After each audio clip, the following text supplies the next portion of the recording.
Hey, everybody, and welcome to another episode of the Chainsaw Reacts podcast, episode number 25. And today, guys, we are covering three topics, and those topics in order are number one, is Channing Tatum leaving the Gambit project? We're going to get into that whole discussion because it was covered a lot this week, and I want to get to the bottom of it, talk about my personal opinions about him as Gambit, him about leaving the project, and basically how the media covered this story and all that kind of stuff. So, anyways, that's the first topic, the Gambit situation. Number two, did Ant-Man fail at the box office? I'm not talking about the movie overall, the box office revenue, basically them earning money. Did Marvel make the money they thought they would with Ant-Man? And topic number three is going to be, is there any scenario that X-Men or Fantastic Four or whatever characters Fox owns, is there a scenario where they could revert back to Marvel Studios? Or could there be a deal done where Fox and Marvel collaborate like Sony and Marvel are with Spider-Man? So there you have it. Those are the three topics. Let's jump into the first topic, which is number one. Is Channing Tatum leaving Gambit? This was a whole big situation. First things first, before I get into this thing, I did like the casting of Channing Tatum as Gambit. He has proved himself as an actor with his previous work the last couple of years. He's really showed that he can do some really great drama performances and great acting skills comedically and all that kind of stuff. And you need some comedic stuff with Gambit. But anyways, this story blew out of proportion because originally this story was covered on The Wrap, I believed. I believe so. And on the original source, everyone's been referring back to The Wrap, so I'm assuming it was first posted on The Wrap. The Wrap stated that the Gambit deal was basically unraveling. They said that there was something going on. It wasn't. There's no specific reason as of yet, as I'm recording this podcast, why the deal is unraveling. Some rumors are that there was some leaked information that got out about the movie that wasn't supposed to get out. Some saying is that the budget was released way too early because they really never announce a budget for a movie like that until way later into the filming of it or after it's already done filming. And it came out as a $150 million budget, which is insane for a Gambit movie. Not insane for an Avenger or a X-Men movie, but for a Gambit solo movie that we think is only going to be Gambit, that's kind of, that's a huge budget for that type of movie. But some say it's that.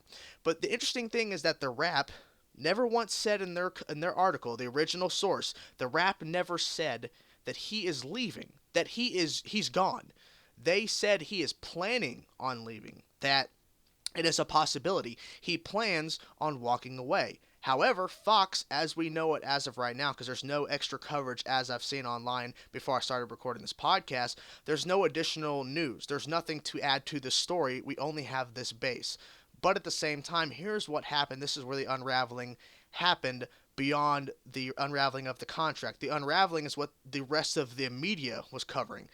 All the other places that was referring back to the original source, which is The Wrap, all these other sites, blogs, videos were saying Channing Tatum has left. He never left. If he would have left, if Channing Tatum would have left the day this source got this story and posted it on The Wrap, if he did, then Channing Tatum or Fox themselves would have announced that he left the project. I'm assuming Fox Studios would have released a statement saying Channing Tatum has left the Gambit project. We are pursuing other actors and postponing the movie start date later until we find a replacement, or they'll cancel the project altogether. He has not left this project, and I don't understand why every other source besides the original source is saying he left. He has not left the project yet. It's a possibility, but we don't know for sure because number one, this source didn't give a reason why the deal was unraveling. There was just some speculations floating around, but there's no definitive reason why the deal is unraveling. If you ask me personally, even though I know nothing about the deal, I know nothing about Channing Tatum's contract, I don't know nothing about Fox Studios, my assumption is that something got leaked, or my other theory is that maybe Fox is coming back to Channing Tatum and everything else in the director and the whole entire idea of the movie, and they want to change it. And my theory is that Channing Tatum is against this because Channing Tatum is not on just as a cast or the main lead as Gambit. He's also on as a producer and I believe a writer as well. I'm not 100% sure, but I know he's on as a producer, which means he is heavily involved with this movie, like Hugh Jackman is with the Wolverine movies.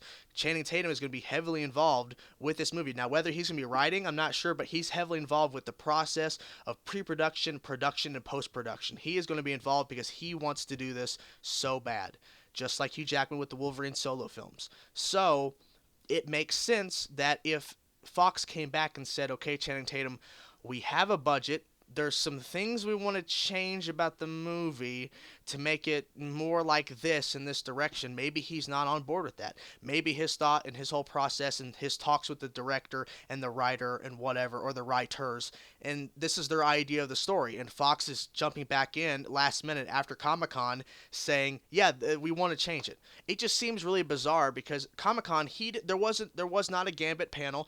If this movie is continuing and it actually happens and they're filming it in October, there will be a Gambit panel next year at Comic-Con, but there wasn't going to be one this year. He showed up on stage with a Gambit shirt on and was posing, and he was actually in that Entertainment Weekly photo with the X-Men cast, Hugh Jackman, Deadpool, and the Fantastic Four cast. He was there as well, a part of the Fox universe. So I don't know where this whole situation went down, but I'm very curious how this pans out, because a lot of people, when they heard Channing Tatum was cast, either you were on board with it. I'm kind of on board with it because I have faith in if a studio hires somebody to play a role in a superhero movie, I give them the benefit of the doubt until I see the actual movie. I don't prejudge. I don't try to prejudge as much as I possibly can on trailers and pictures and posters and all that kind of stuff. Until I see the movie, I am an open mind going, I'm hoping this will work. You know, same thing with them casting Gal Gadot as Wonder Woman. Ben Affleck as Batman. Okay, that's a different type of universe, but you know what I'm saying. The Fantastic Four, okay, going to Fox. The Fantastic Four casting. Okay, the new cast. I was kind of on the fence, but now I'm hopeful this movie will be amazing.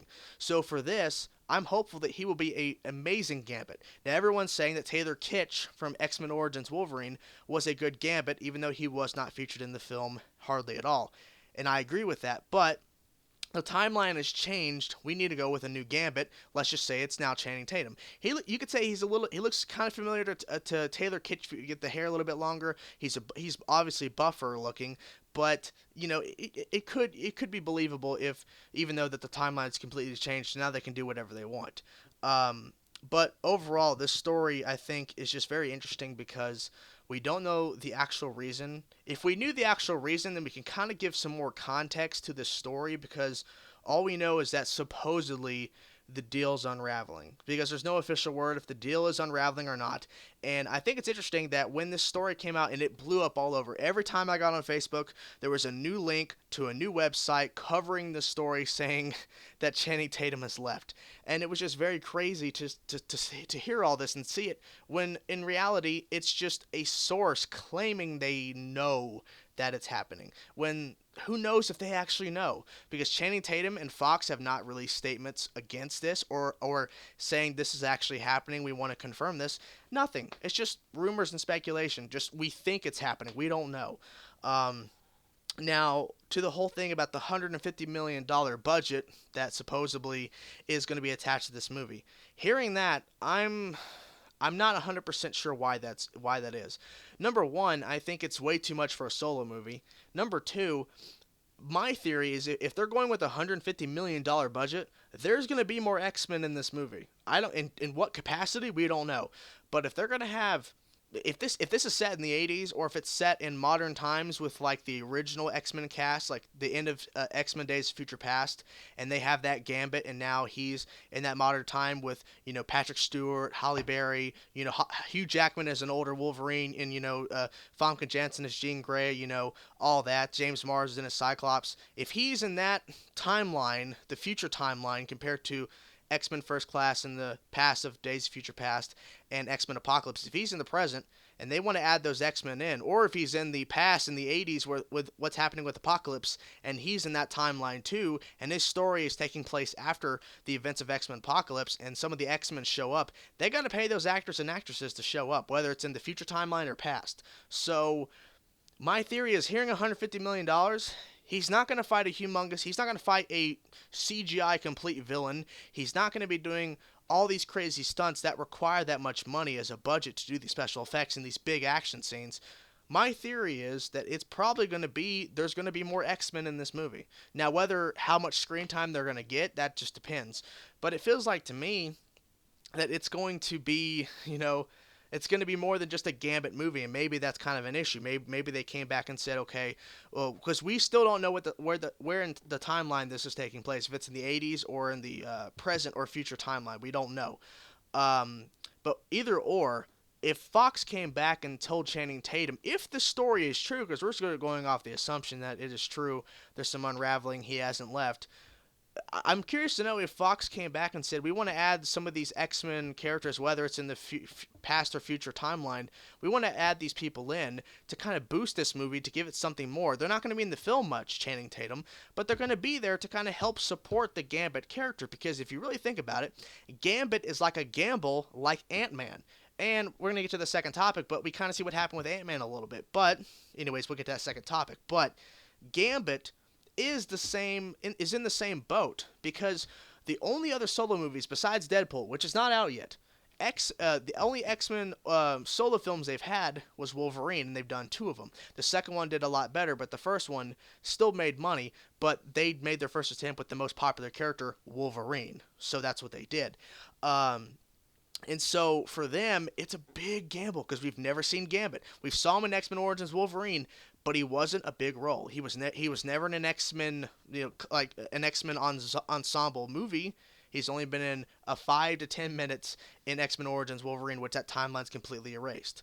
So I think if they're going to go with a $150 million budget, then you're definitely going to have there has to be some really good reason, and I'm hoping it's because they're going to add more X-Men in some of the scenes to show support and trying to elevate this character and help bring in the audience, because I'm telling you, this could be in the same situation like Fantastic Four. People see the first shots, the trailers, and they see that it's definitely not what they expected. They're not going to go see it. So who knows? But overall, I think this story is very interesting.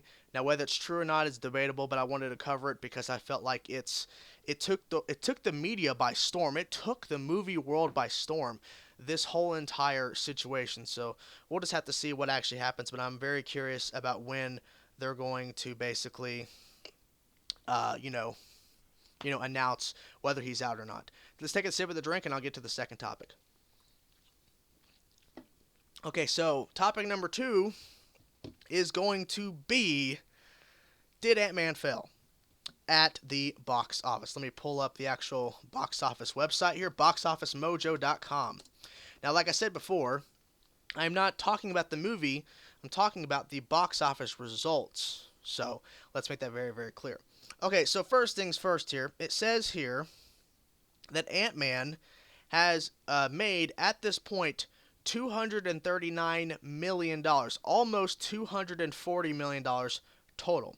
Okay, it's on a budget of $130 million. So I'm going to type in the actual total, which is 239, 928, 919 million. So 239, almost $240 million there. The budget was $130 million. So all in all, this movie has made over $109 million once it's past its budget. So this movie has made $109 million. Now, however, let's stop this real fast. If, let's just say they spent $50 to $75 million or $100 million on top of the production budget to promote this film, promotion for the movie, posters, trailers, pictures, whatever. Basically, all the stuff they have to do to promote this movie, TV spots, airing them on TV. Let's say the budget was $75 to $100 million. They barely have made a profit so far. However, this movie, I believe it might be still opening up in certain countries. It probably still hasn't even premiered in certain countries. And the movie is still in theaters doing pretty well. It's not obviously not doing the best, but it's definitely doing decent numbers for a movie of this caliber, because when you really think about it, Ant-Man is a gamble like Gambit was. In the first topic, I mentioned it as a comparison because Gambit is a gamble like Ant-Man. Yes, you have an Avenger in the movie. Yes, you have Paul Rudd. You have Michael Douglas. Yes, you have references to S.H.I.E.L.D. But at the end of the day, people are going because of Ant-Man, not because of the 5-minute scene including an Avenger, or them seeing Michael Douglas be in half the movie or a little bit more. They're there to see Ant-Man. So if you're interested in Ant-Man, you've already seen the movie, maybe even twice. If you're not, you haven't seen the movie. It's connected to the MCU. Do you have to watch it in order to follow the MCU? No. Do you want to? Should you watch it for a fun experience? Yes. But looking at the box office here, let's actually look at it here as the series. It's going to be compared to the series. So the movie is in 12th place compared to all of the Marvel Cinematic Universe. And there's been 12 MCU movies released, and it is at the very bottom. It's actually right below The Incredible Hulk, which is the 2008 movie, which featured Edward Norton. And this is talking about just gross in the domestic, which is us and Canada combined. And The Incredible Hulk totally has earned $134 million just domestic. And Ant-Man has made $119 million domestic. But obviously this movie is going to be in theaters for a couple more weeks, so I personally believe it will pass up The Incredible Hulk and be in the 11th place. Now overall, looking at worldwide it has made $239.9 million. Incredible Hulk has made $263.4 million worldwide. Will it pass up The Incredible Hulk? I believe so, because I still believe the Ant-Man will be opening up in more places. But a lot of people have been, and the reason why I'm talking about this numbers and going off in this tangent for the first part here, if you're still listening, I'm assuming no one is in this section at this point because it's just getting boring, is because a lot of people have been talking about Ant-Man is a good movie, but it failed at the box office. And I would say not necessarily, because it has good word of mouth, which means people are going to go see it again, bring their friends, or tell all their friends to go see it because it's really, really good. They really enjoy the movie. It's just, it's a very hard sell. Now, I'll tell you this. If Ant-Man, half the movie had Tony Stark, Robert Downey Jr. in it, this movie would have made $100 million opening weekend because it had Robert Downey Jr., Tony Stark in it. But this movie is just strictly really focusing on Ant-Man, Scott Lang's character, Paul Rudd. So they really wanted to focus on that, and so I think that's why the audiences are kind of picking and choosing. Perfect example. I'll give you a very perfect example, a personal example actually, a perfect personal example. That's what I'm trying to get to. Is my own mom, who loves watching the Marvel movies, most of them at least, Avengers Age of Ultron. She likes watching Captain America, the Iron Man movies, all that kind of stuff. She was not interested at all at Guardians of the Galaxy. Now, that movie made a bunch of money, but Guardians of the Galaxy was not interesting to her. She finally watched it once it came out on Blu-ray and DVD, but she didn't want to go see it in theaters. So seeing that and then understanding why Ant-Man is not doing as well is because a lot of people are saying that about Ant-Man. You know, like, well, what they should be saying about Guardians of the Galaxy, same thing with Ant-Man, they should all go see it, but the issue is that a lot of people didn't want to see Guardians of the Galaxy originally because it's very, very different. With Ant-Man, it's just kind of the same boat where people are kind of like, well, it's Ant-Man, it sounds kind of dumb. I'll just wait till Captain America Civil War next year. So will Marvel take a hit from this movie? Will they actually lose money? Probably not. They'll probably earn a little bit of a profit, or at least break even with production, and then adding on whatever the actual budget was to promote the movie, because they never really say how much money they spent on promotion for the movie. So who knows, but I think personally Marvel will break even, maybe earn a little bit of a profit, but that just goes to show that, the marketing could have probably could have been better. Overall they could have had somebody else in the movie to kind of elevate it, but at the same time I think Marvel knew, I don't think Marvel would shoehorn a really big Avenger like Captain America or Iron Man or whoever, a big Avenger, and shoehorn them in just to earn the money. They wanted to make an Ant-Man story that was about Ant-Man and not about Ant-Man and then half the movie Iron Man and half the movie Captain America. They wanted to focus on Ant-Man. So it made a lot of sense, but at the same time, that really does put kind of a damper on if people are going to go see the movie or not, because it really just depends on if the person's interested. I mean, for me, I really enjoyed the trailers. I enjoyed the posters. I enjoyed the pictures. I enjoy, the casting of Michael Douglas and Evangeline Lilly, however you say her name, and Paul Rudd. But, I'm a huge Marvel fan. I'm a huge DC fan. So when these movies come out, I'm going to go see them. But for the casual moviegoer that wants to go see a big event movie like Avengers: Age of Ultron or the first Avengers, or go watch Captain America because he's a bigger name, or Iron Man because he's a bigger name, when they hear Ant-Man, they're probably not going to be interested in watching it. Is it a sad thing? You bet your ass it's a pretty sad thing. But we can't control the moviegoers, unfortunately. But hopefully, it will stay in the top five for the next couple weeks, earning money over the weekend. The top five, results for box office weekends, and hopefully, the movie will at least break even and earn a little bit of profit for Marvel, because I really do believe it's one of the best Marvel movies, solo movies they've done in quite some time. Winter Soldier was a great movie. Guardians of the Galaxy, I don't consider a single, character movie, because it's all about the ensemble of the Guardians of the Galaxy. But, Winter Soldier was fantastic. Iron Man 1 was good. Thor: The Dark World, I think, was pretty decent. But I think Ant-Man's up there. I mean, it's just unfortunate that the generalized audience that isn't really huge into watching every single Marvel movie is just going to skip out on this one, unfortunately. But I enjoyed the movie for what it was. I thought it was a pretty great movie, and I'm hoping that more people go see it. I'm actually interested. I actually want to go see it again, so hopefully that will happen. So, anyways, take a sip of the drink. We'll get to the last topic, guys. Okay, so topic number 3 is going to be, is there a scenario where X-Men or Fantastic Four or Deadpool, whatever rights, convert back to Marvel? Or Fox makes a deal with Marvel like Sony and Marvel did with Spider-Man. So the reason why this is coming up is because there is so much negative backlash towards Fantastic Four, the new cast. Now for me, I was kind of confused on the casting a little bit. A younger cast, all this kind of stuff, and there's a lot of changes and a lot of different changes to the origins and the characters and everything like that, and how they get their powers, and the changes of names of certain characters in certain places, just making changes entirely. But I've learned to accept it because every single studio does this, okay? The Sony films of Spider-Man did some changes, obviously, to some stuff. Marvel Studios have done changes to different stuff, okay? So it has happened in the past, so I'm not going to sit here and say, okay, well, they have to keep it like the original comic books. No, because we saw what happened with the first 2 Fantastic Four films, and those freaking sucked. So I'm going to accept the changes, and I can't wait for the movie to come out. I'm going to be watching it opening weekend. I cannot wait to see this Fantastic Four reboot. But a lot of the majority of audiences are not for this movie. They are against it. They don't want to see it.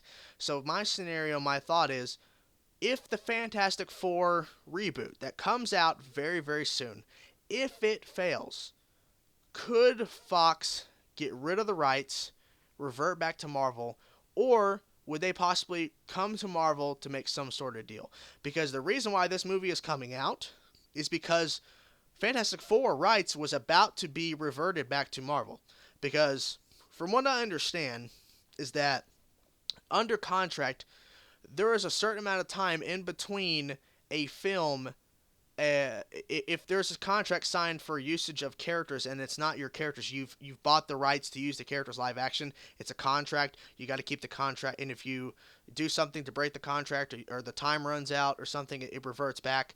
And apparently there has been, if there's a certain amount of time in between the last Fantastic Four film, which was the Rise of the Silver Surfer, after a certain amount of time after that film has been released in theaters, I believe, or it's been released on DVD, or when it's made, if there's a certain amount of time between that and there's not another Fantastic Four movie with the licensing or whatever, it will revert back to Marvel. That's why this movie is coming out, because it would have reverted back to Marvel if they didn't film this movie in 2014 and was pushing for the 2015 release.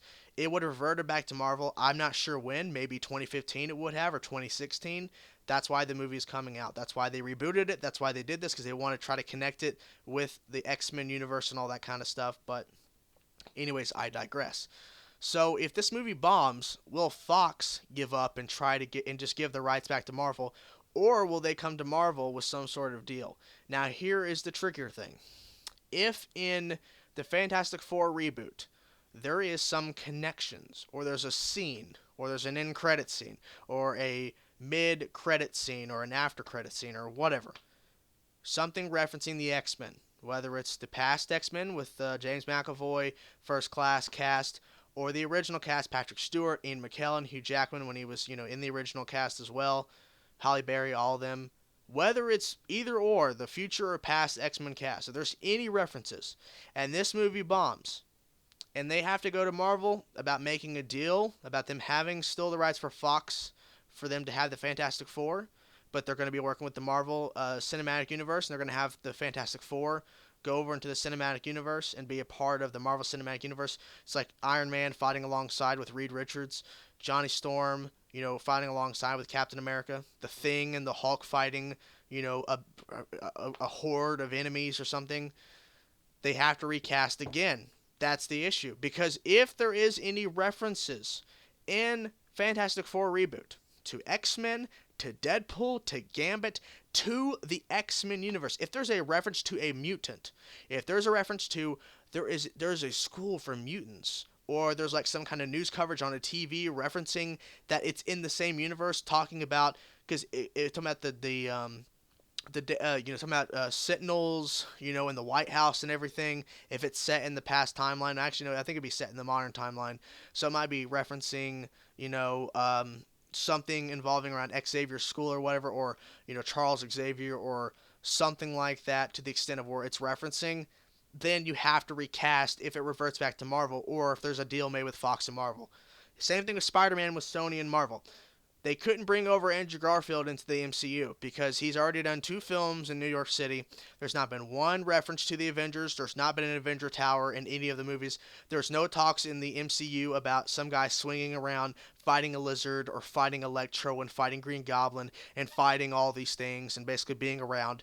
There's been a reference in Ant-Man, but this reference is, there's no references to these events of the Amazing Spider-Man. So when Sony and Marvel made the deal, they had to recast. So if Fantastic Four, it reverts back to Marvel by itself, or there's a deal with Fox and Marvel on that level of Marvel and Sony, they got to recast. And it's going to suck because you've already seen the movie recasted, and they're going to do it again. It's unfortunate. But I'm telling you right now, if Fantastic Four reboot fails, it bombs at the box office, it barely makes any money, it doesn't make any money, whatever, they're gonna give up the rights, because at this point there's no reason to do a sequel.